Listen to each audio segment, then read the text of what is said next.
Disclaimer: ang kwentong ito ay hango sa isang tunay na salaysay at karanasan na nangyari sa isang liblib na baryo sa Pilipinas. May ilang bahagi na inayos upang umangkop sa estilo ng pagsasalaysay, subalit ang diwa, takot, at kababalaghan ay batay sa mga totoong pangyayari. Ang mga pangalan ng tauhan at lugar ay sadyang binago upang mapangalagaan ang pagkakakilanlan ng mga taong sangkot. Huwag basahin kung mahina ang loob mo sa mga kwento ng kababalaghan, dahil ang bawat kabanata ay maaaring magdulot ng kilabot at paniniwala sa mundong hindi nakikita ng karaniwang mata. Ang Baryong San Bartolome ay isang tahimik at liblib na lugar na matatagpuan sa paanan ng kabundukan ng Silangan.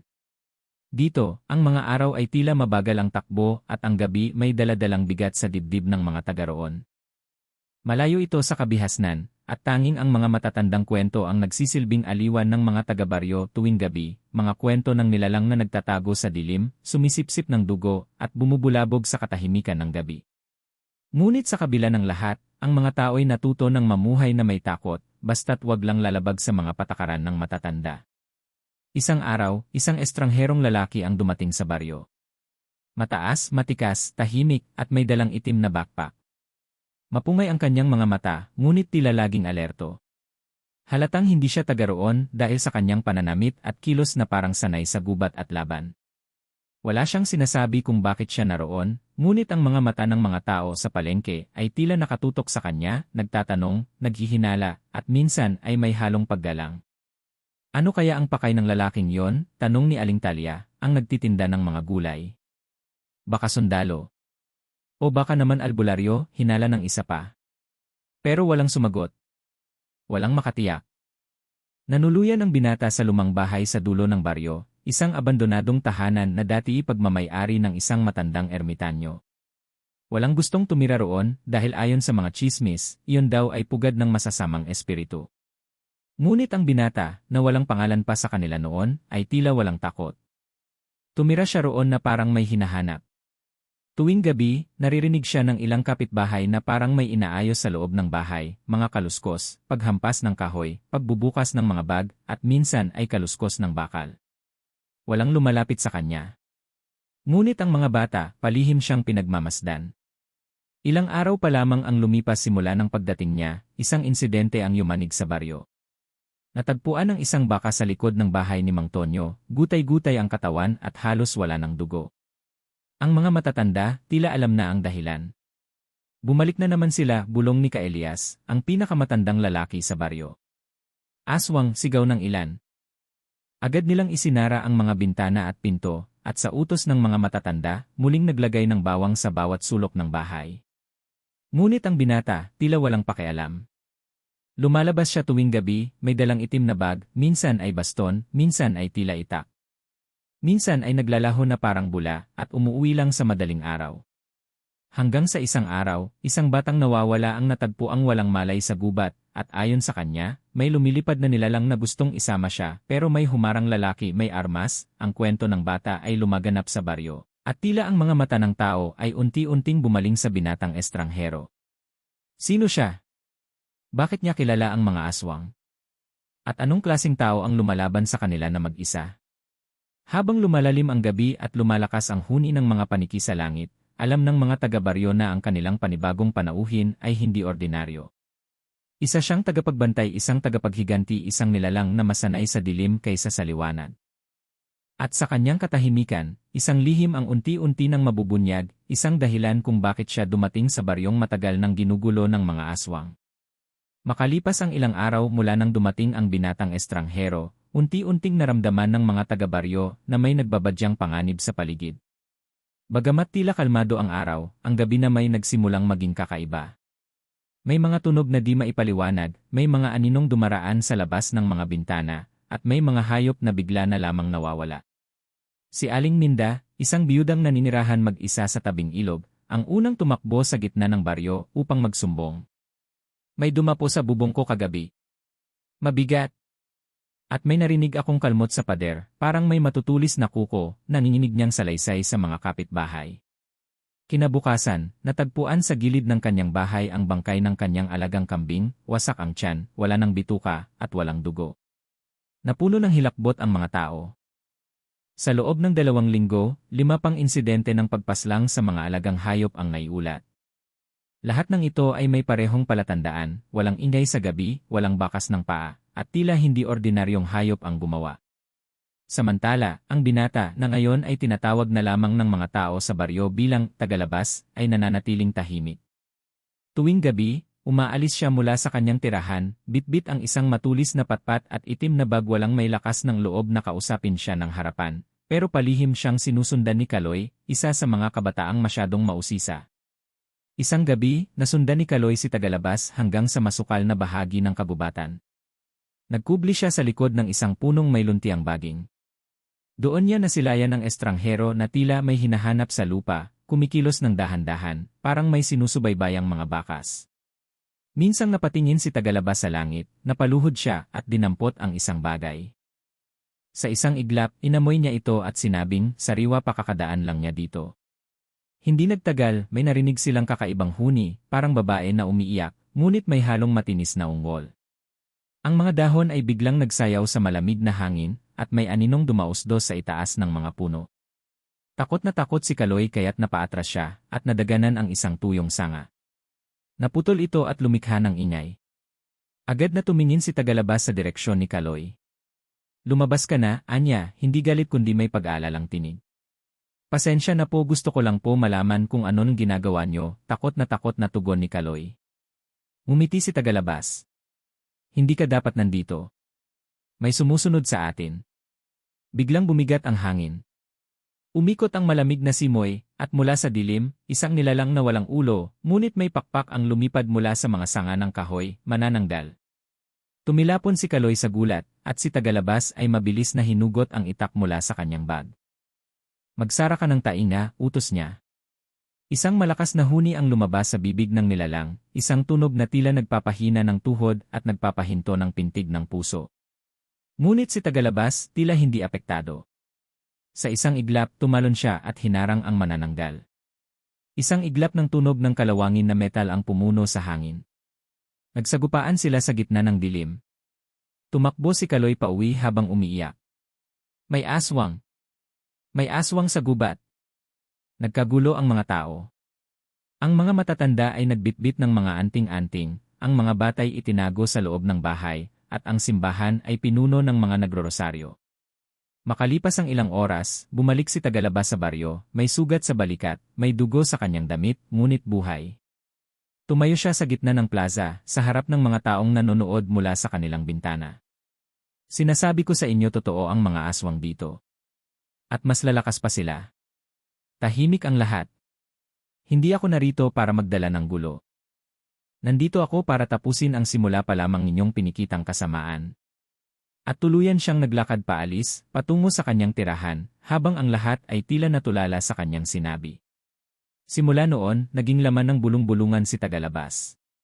May nagsasabing siya raw ay inanak ng albularyo, iba na may naniniwalang sundalo siya ng lihim na organisasyong tagapuksa ng mga nilalang sa dilim. Ngunit ang isang bagay ay malinaw na sa lahat, hindi na sila nag-iisa sa laban. Sa likod ng kanyang katahimikan at malamig na mga mata, may baong kwento si tagalabas, isang nakaraan na puno ng dalamhati, pagkabigo, at walang humpay na paghihiganti. Isang gabi, habang umuulan ng malakas sa baryo at walang lumalabas ng bahay, biglang kumatok si Kaloy sa tahanan ng binata. Hindi siya pinapasok agad, ngunit nang malaman ni tagalabas na siya ang bata sa gubat noong gabi ng engkwentro, bumukas ang pinto. Bakit ka narito? Tanong niya habang pinupunasan ang basang buhok ni Kaloy. Gusto ko lang pong malaman bakit kayo lumalaban sa mga aswang. Tahimik. Hindi agad sumagot ang binata. Umupo siya sa bangko at nagsimulang sumimsim ng mainit na salabat. Maya-maya, napabuntong hininga siya. Dahil kinuha nila ang lahat sa akin, ang simula ng dugot dilim, 16 na taong gulang si tagalabas, na noon ay kilala pa sa pangalang Sandro, nang mangyari ang gabing hindi niya malilimutan. Isang simpleng binata na lumaki sa kabundukan ng Antipolo, kasama ang kanyang ina, ama, at batang kapatid na babae na si Ellen.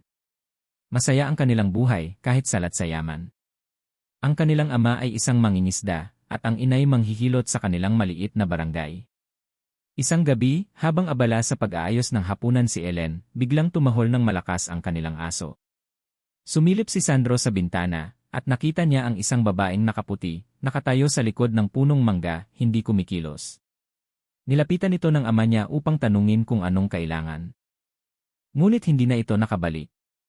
Sa isang iglap, nakita nila ang babaeng unti-unting nagbago, ang puting damit ay naging kulay itim, ang mukha ay nagmistulang maputlang bangkay, at ang mga kamay ay humaba na parang mga kuko ng maninila. Ang ama ni Sandro ay tinangay sa gitna ng dilim, walang laban, walang sigaw. Nang subukang sundan ng kanyang ina, bigla siyang tinilapon pabalik sa bahay, duguan at halos hindi makahinga. Tila isang bangungot na gumising sa kamalayan ni Sandro.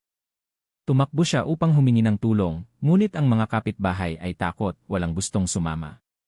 Umagang-umaga na nang matagpuan ang ama nilang wala ng ulo, at ang inay na wala rin makalipas ang 3 araw. Ang tanging naiwan kay Sandro ay ang kanyang kapatid na si Ellen, na noon ay 4 na taong gulang pa lamang. Sa kanyang murang edad, hindi pa niya alam ang buong bigat ng sinapit nila. Si Sandro ang nag-alaga sa kanya, itinago sila sa mga sagingan, sa mga bakanting bahay, palipat-lipat, palayo sa baryo na ginulo ng mga nilalang ng gabi. Ang panahon ng pagsasanay isang araw, may nakilalang matandang lalaki si Sandro sa isang barong-barong sa bundok, si Lolo Gaspar, isang dating albularyo na nagsanay sa pakikipaglaban sa mga aswang at iba pang nilalang. Nakita ni Lolo Gaspar ang galit sa mata ni Sandro at ang determinasyong gumanti. Dito nagsimula ang pagsasanay ng binata. Tinuruan siya kung paano gamitin ang mga halamang may bisa, paano maghanda ng anting-anting, at paano gumamit ng mga armas na hindi basta-basta tinatalaban ng aswang. Natuto siyang humawak ng itak na pinanday mula sa mga bakal na isinawsaw sa dugo ng baboy at binendisyonan sa ilalim ng buwan. Hindi lang ito pagsasanay ng katawan, kundi pagsubok din sa kanyang isip at damdamin. Binigyan siya ng isang misyon, hanapin ang mga pugad ng aswang sa iba't ibang lugar, tapusin ang kanilang lahi, at iligtas ang mga inosente. Taon ang lumipas. Mula sa isang batang sugatan, naging isang malamig na mandirigma si Sandro. Nakapagligtas siya ng maraming baryo, ngunit sa bawat laban ay may kapalit, mga peklat sa katawan, at mas mabigat sa puso. Hanggang isang araw, habang nasa misyon siya sa Laguna, natanggap niya ang balita na wala si Ellen. Ang pagkawala ng kanyang kapatid agad siyang bumalik sa kanyang kinaroroonan, ngunit huli na. Ayon sa mga saksi, may sumundo raw kay Ellen, isang babaeng may asul na mata at dalang paldang pula. Hindi na nakita pa si Ellen pagkatapos noon. Ayon sa huling albularyong kanyang nakausap, posibleng isinama ito ng isang aswang na nangunguha ng dalagita upang gawin nilang tagapagmana ng kanilang lahi. Mula noon, nagbago si Sandro. Hindi na lang ito laban para sa katarungan. Ito na ay laban ng isang kapatid na nawalan ng pamilya. Kaya't iniwan niya ang pangalang Sandro. Binura niya ang nakaraan, at simula noon, siya na ay si Tagalabas, ang binatang mersenaryo na hindi nabubuhay para sa bayan, kundi para sa paghihiganti at pagtubos. Balik sa kasalukuyan pagkatapos ng kwento, tahimik si Kaloy. Hindi niya alam kung ano ang sasabihin. Ngunit sa kanyang puso, naunawaan niya ang lalim ng dahilan ng binata. Hindi ito basta sundalo.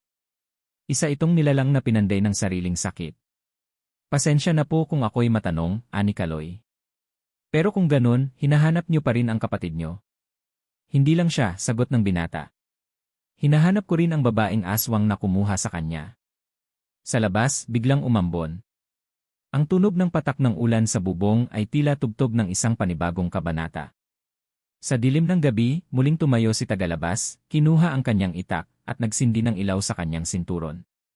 Isa na namang gabi ng pangangalap ng bakas ang magsisimula. At ngayong alam na ni Kaloy ang kanyang kwento, hindi na siya basta tagamasid. Isa na rin siyang saksi. Hindi na basta manonood ang mga taga-baryo. Matapos ang gabi ng pagpapakilala ni Tagalabas sa kanyang nakaraan, tila nagising ang diwa ng bawat mamamayan. Ang takot na matagal nang naghari sa kanilang puso ay unti-unting napalitan ng pagkakaisa. Sa isang maliit na baryo sa bundok, nagsimula ang isang revolusyon laban sa dilim. Mula sa katahimikan, tumindig ang mga tao kinabukasan. Sa sentro ng baryo, nagtipon ang mga matatanda at ilang mga pinuno ng kabahayan. Si Kapitan Ernesto, isang dating sundalo at ang kasalukuyang leader ng baryo, ay nagsalita sa harap ng mga tao. Kasama niya si Aling Lagring, ang matandang hilot, at si Mang Badong, ang panday ng baryo. Hindi na tayo dapat magtago. Matagal na tayong ginugulo ng mga nilalang na ito, pero ngayong alam natin na may kakampi tayo, dapat tayong lumaban, wika ni Kapitan. Lumapit si Tagalabas.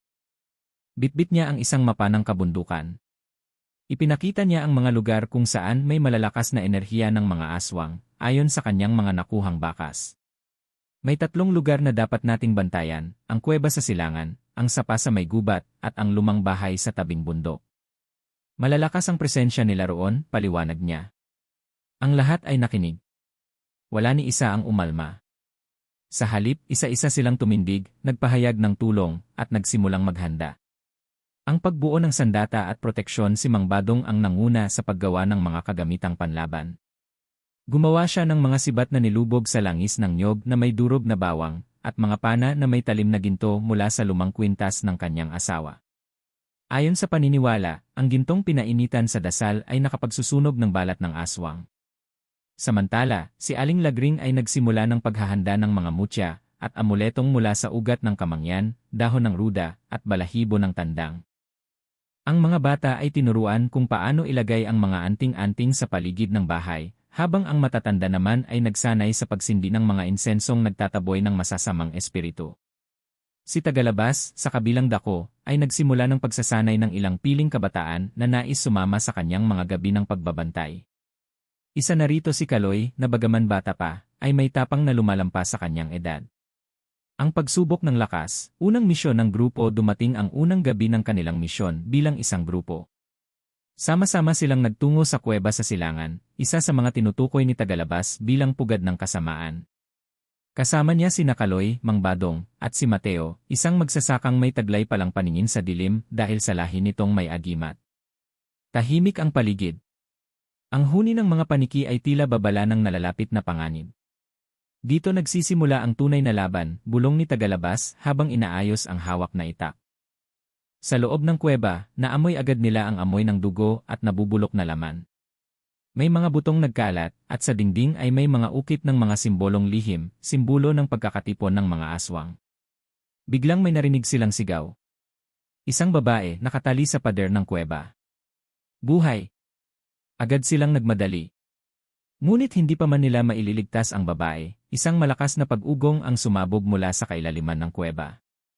Mula sa dilim ay lumitaw ang isang nilalang, malaki, balbon, at may matatalas na ngipin. Isa itong balbal, isang uri ng aswang na kumakain ng bangkay ng tao. Pagmasdan niyo kung gaano kahayok ang kadiliman, sigaw ni Tagalabas habang nakipaglaban. Matapos ang matinding engkwentro, nagapi nila ang balbal sa pamamagitan ng sabayang pagtulungan, si Tagalabas sa pagbira, si Mateo sa paggamit ng ilaw ng lampara, at si Mang Badong sa pagsaksak gamit ang sibat ng ginto. Nailigtas ang babae at nadagdagan ang paniniwala ng mga tao. Ang mga lumang kaalyado ng panahon hindi lamang mga tao ang nagising. Sa pagbalik nila sa baryo, sinalubong sila ni Apoluning, isang matandang bulag na pinaniniwala ang tagapagbantay ng mga lihim ng lupa.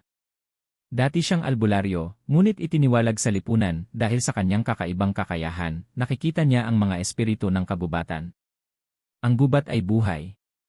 At ang gubat ay nagsasalita, anya. Ngayon lang muli ako nakakita ng mga taong handang lumaban sa tunay na dilim. Tutulungan ko kayo. Ipinakilala niya sa grupo ang alapaap, isang diwata ng hangin na minsan nang nagligtas ng mga tao mula sa salot ng lamok na dalang sakit. Si Alapaap ay hindi nakikita ng karaniwang mata, ngunit sa pamamagitan ng ritual ni Apoluning, nakiisa ito sa laban. Kaya tuwing gabi ng pagbabantay, may malamig na simoy ng hangin na siyang nagpapalakas sa grupo at nagpapahina sa mga aswang. Mula biktima tungo sa mandirigma ang dating tahimik na baryo, ngayon nagiging pugad ng mga bagong bayani.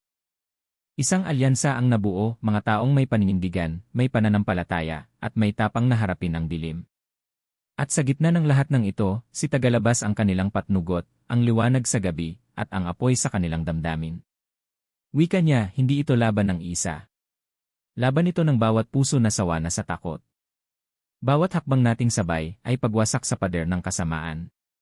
At ang giyera ay nagsisimula pa lamang. Ang katahimikan ng baryo ay tila isang bagyong inaasahang darating. Mula nang iligtas ng grupo ni Tagalabas ang isang bihag mula sa kuweba, tila may gumising sa hanay ng mga aswang.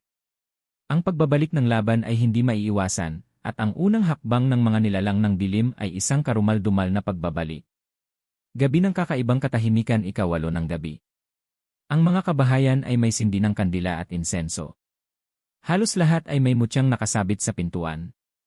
Ang mga tanod ay nagroronda, may hawak na sibat at pinatibay na pana. Si Kaloy at ang ilan pang kabataang mandirigma ay nasa paligid ni tagalabas, laging alerto. Ngunit kakaiba ang gabing iyon, walang aso ang tumatahol, walang kuliglig sa paligid. Isang katahimikang parang humihigop ng hininga ng buong baryo. May kakaiba ngayong gabi, bulong ni tagalabas habang pinagmamasdan ang langit. Walang bituin. Walang buwan. Parang sinadyang itago, ang unang alon ng kadiliman eksaktong 10:00, isang sigaw ang gumising sa buong baryo. Mula sa bandang Ilaya, isang bahay ang nilamon ng apoy, hindi apoy na kulay dilaw, kundi itim na parang usok na may buhay. Lumundag si tagalabas mula sa tor ng tanod, agad sumugod. Kasunod niya ang grupo. Pagdating nila roon, nasaksihan nila ang kauna-unahang halimaw ng gabing iyon, isang babaeng may buhok na singhaba ng katawan, nakasabit sa kisam ng bahay, at iniinom ang dugo ng isang ama ng tahanan. Tiyanak alulod, sigaw ni Apoluning mula sa likod, habang hawak ang anting-anting. Isa siyang pinagsamang nilalang ng sanggol at matang aswang. Walang alinlangan, sinugod ito ni tagalabas. Gumamit siya ng kutsilyong may basbas, tinaga ang mga hibla ng buhok na parang buhay. Sinabayan ni Kaloy ng sibat sa dibdib, at sa isang matinding sigaw, gumuho ang nilalang. Pero hindi pa tapos ang laban. Sinalanta ng lakas ng dilim kasunod ng tiyanak ay dumating ang mga wakwak, mga nilalang na lumilipad na parang paniki na may mukha ng babae, at lumalapan ng laman loob. Ang mga ito ay biglang sumalakay mula sa itaas, ang iba'y tumatama sa bubong, ang ilan ay sumasalakay sa mga pintuan. Ang mga mamamayan, bagamat handa, ay hindi pa rin sanay sa ganoong bilis ng pag-atake. May ilang kabataan na sugatan, at ang ilan ay nadagit mula sa itaas. Paikutin yan ilang lampa, sigaw ni Kapitan Ernesto. Sinindihan nila ang mga lampara na may langis ng nyog at bawang, nagbigay ito ng liwanag na tila apoy sa mata ng mga halimaw. Tumilapon ang wakwak papalayo, ngunit ang ilan ay nanatili, pilit sumisingit sa mga bukas na bintana. Sa kabilang dulo ng baryo, si Mang Badong ay nakikipagtagisan ng lakas sa isang nilalang na tila nilikha mula sa usok at anino, isang tamawo na may kapangyarihang magparamdam ng matinding takot. Ngunit tinapatan niya ito ng sibat na may sagradong dasal, at tinapos sa isang tadyak ng apoy mula sa insensong pinakuluan ni Aling Lagring. Isang matinding kabiguan sa kalagitnaan ng kaguluhan, napansin ni tagalabas na may kakaiba sa pagkilos ng mga halimaw, hindi sila basta umaatake, kundi tila may hinahanap. Lumapit si Mateo, humahangos. May nawawala si Elora. Yung batang babae na may kapansanan sa pagsasalita. Agad nagdilim ang paningin ni tagalabas. Tumakbo siya patungong silid ng pamilya ni Elora, ngunit huli na siya. Wala ang bata.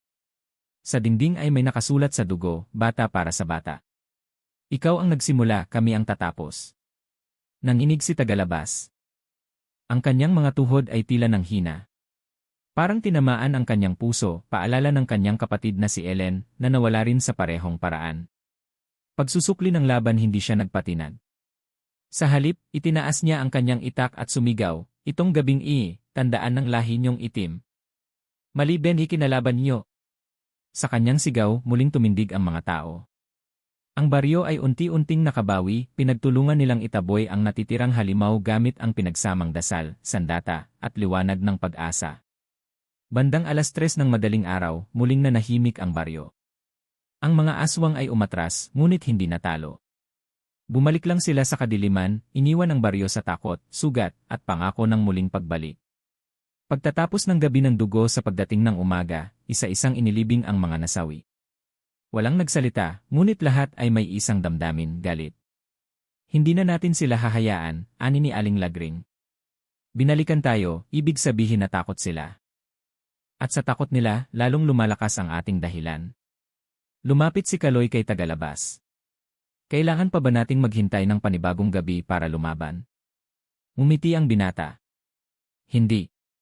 Simula ngayon, tayo na ang susugod. At doon nagsimula ang bagong yugto, hindi na lang depensa, kundi paghahanap.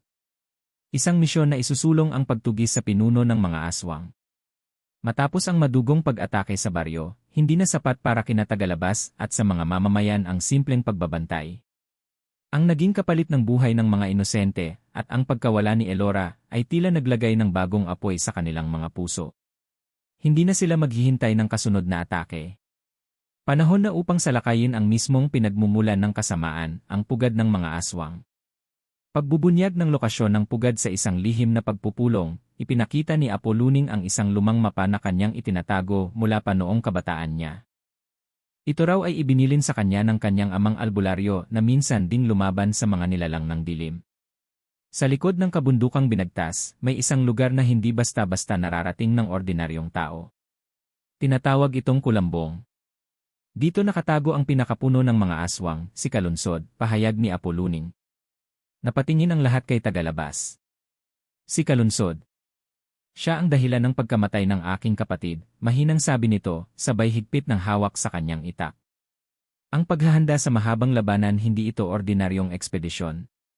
Isang buwang paghahanda ang isinagawa ng grupo, mula sa pag-ipon ng kagamitan, pagsasanay sa taktika ng labanan, hanggang sa paglikha ng mga bagong sandata na pinagpala ng mga babaylan at albularyo.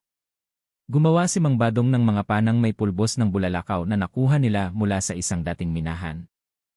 Nagsanib puwersa sina Aling Lagring at Apoluning para sa paggawa ng anting-anting na pananggalang sa hipnotismo, isang kakayahan ng mga mas matatandang aswang.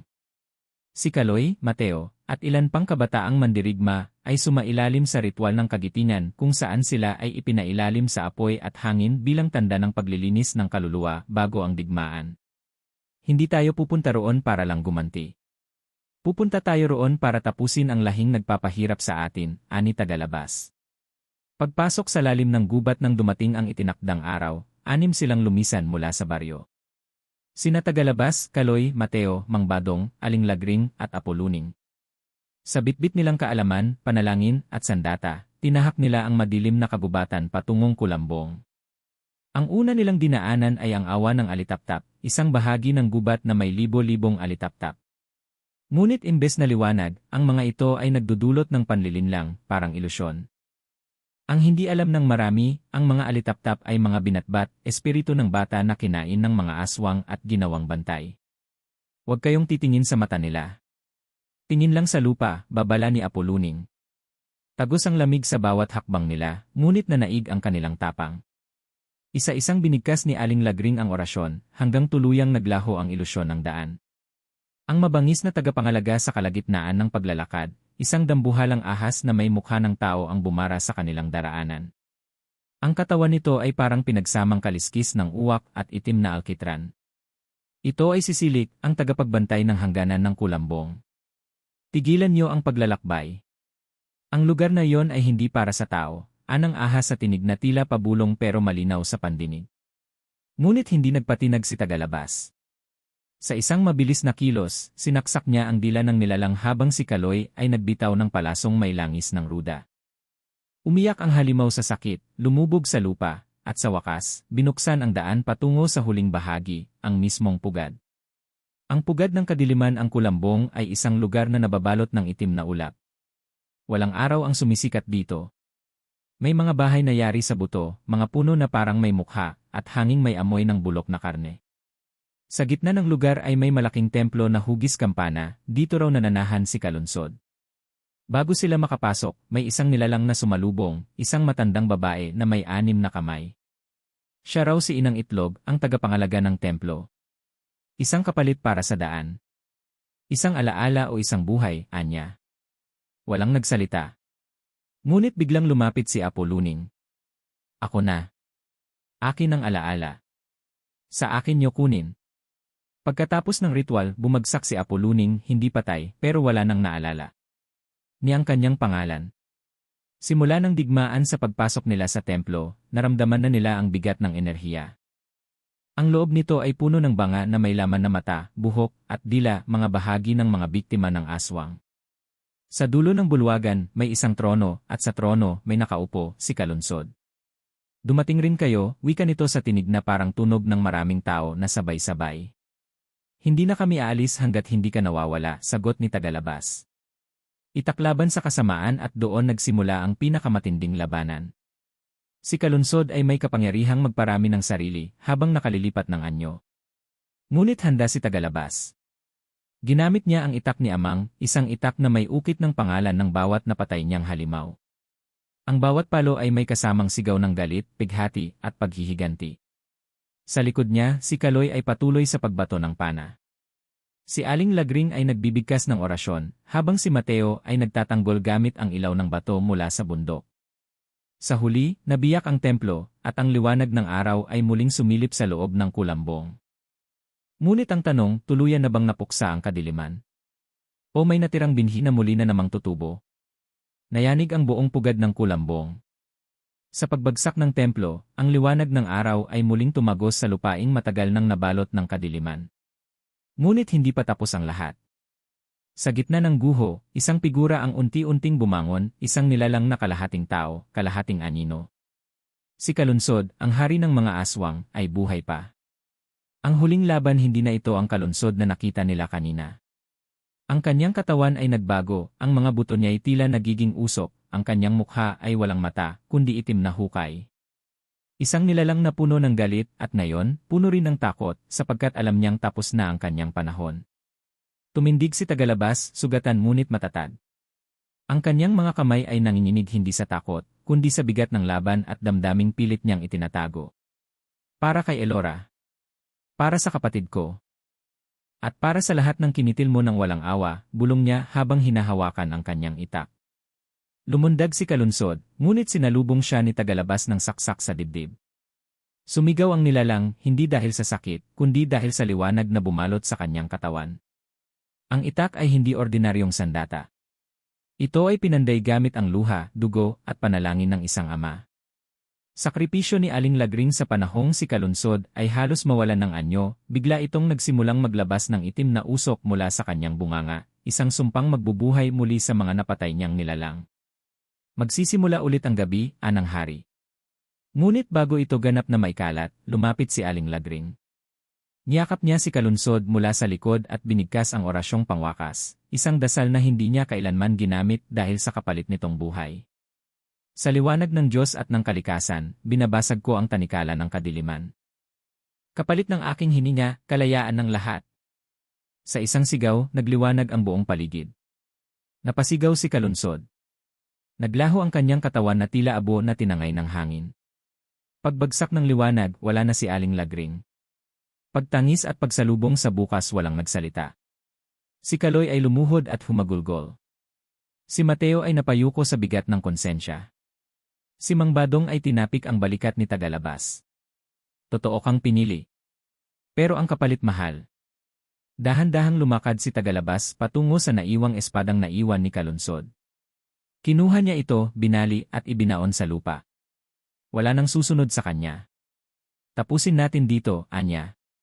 Paglabas nila ng kulambong, isang liwanag ang tila sumalubong sa kanila. At sa di inaasahang sandali, sa lilim ng punong balete, isang batang babae ang tumakbo sa direksyon nila. Elora, sigaw ni Mateo. Ang bata ay payat, nanginginig, ngunit buhay. Ayon sa kanya, siya raw ay ikinulong sa isang kahong puno ng usok at bulak, ngunit sa biglang pagsabog ng liwanag, nagising siya at natagpuan ang sarili sa gubat.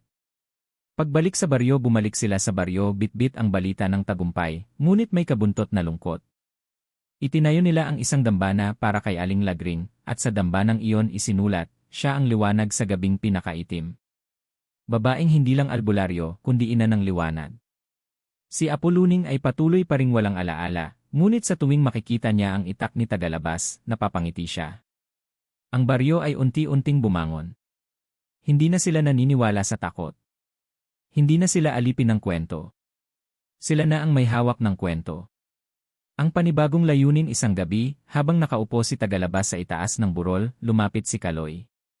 Anong balak mo ngayon? Tanong nito. Marami pang baryo. Marami pang biktima. Hindi natatapos ang dilim sa isang hari lang. Gusto mo ba ng kasama? Sabay ngiti ni Kaloy. Ngumiti si Tagalabas. Hindi ko ito kayang mag-isa. At sa araw din iyon, nagsimula silang bumuo ng isang samahan. Ang Bantay Liwanag, isang grupo ng mga mandirigmang tagapagtanggol laban sa mga natitirang nilalang ng dilim. Ngunit may isang nilalang na nakamasid sa kanila mula sa malayo. Isang babae na may balabal na itim, hawak ang isang sanggol na may pulang mata. Hindi pa ito ang katapusan, lumipas ang 3 taon mula nang magwakas si Kalunsod at magbalik ang liwanag sa baryo. Ngunit sa puso ng mga taong nakalaban at nakaligtas sa dilim, hindi na sila kailanman bumalik sa dati. Ang bawat galos, bawat bangungot, at bawat alaala ng mga kasamang nasawi ay nagsilbing paalala na ang kasamaan ay hindi lang basta-basta nawawala. Ito'y nag-aabang. At sa bawat henerasyon, may ipinapanganak na mandirigmang muling tatayo. Pagbangon ng baryo mula sa dating baryong puno ng takot, tumindig ang isang bagong pamayanan. Tinawag nila itong Baryo Malaya, hango sa kalayaang pinaglabanan ng mga naging bayani. Muling nagtanim ng mga palay at gulay ang mga tao.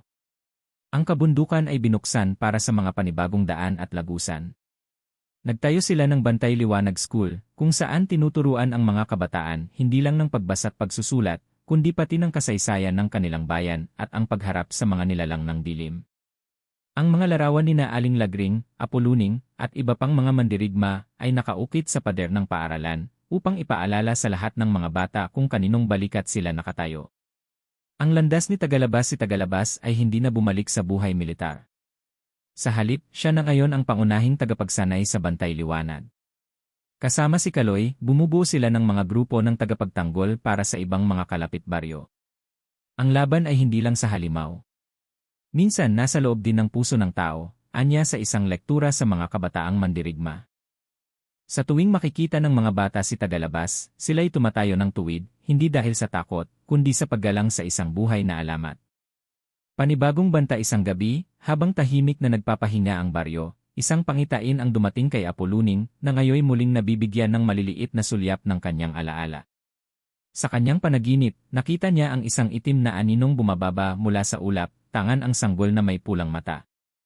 Ang dugo ni Kalunsod ay hindi nawawala. Iniligtas siya ng isang nilalang. Lumalaki siya at magbabalik. Agad niyang pinatawag si Tagalabas. Hindi pa tapos ang lahat. Ang kasamaan ay nagbabago lang ng anyo. Ngunit isang bagay ang natitiyak ko, ikaw ang dapat na maging guro ng susunod na henerasyon. Ang pamana bilang tugon, iniwan ni Tagalabas ang kanyang lumang itak sa gitna ng dambana.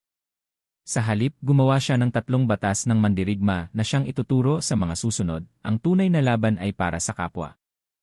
Ang liwanag ay hindi nanggagaling sa lakas, kundi sa paninindigan. Ang pamana ng isang mandirigma ay ang kabutihang iwan niya sa mundo. Itinatag din nila ang Araw ng Liwanag, isang taunang selebrasyon tuwing Hunyo 12, upang alalahanin ang tagumpay laban kay Kalunsod. Ang mga bagong tagapagdala ng liwanag si Elora, ngayon ay 10 taong gulang, ay ipinapakita na ang kakaibang lakas, hindi sa pakikipaglaban, kundi sa pagpapagaling. Sa murang edad, siya ay tinawag ng bata ng babaylan, tagapagmana ng kaalaman ni Aling Lagring. Si Mateo, na ngayon ay isa sa mga pinuno ng mga mandirigma, ay nagpa siyang hindi na muling aalis ng baryo. Siya ang naging tulay ng mga kabataan sa pag-unawa ng kasaysayan ng kanilang lahi. Habang si Kaloy naman, ang minsang bata sa lansangan, ay naging huwaran ng mga kabataan, masayahin, matalino, at palaging handang tumulong. Simula ng panibagong panahon mula sa isang simpleng kwento ng paghihiganti, ang buhay ni Tagalabas ay naging simbolo ng pag-asa. At ang buong baryo, na minsang sinakop ng takot, ay naging ilaw sa madilim na paligid. Ang mga kwento ng aswang ay hindi na lang panakot. Ito na ngayon ay paalala na kahit gaano kadilim ang paligid, laging may mamumukod na magdadala ng liwanag.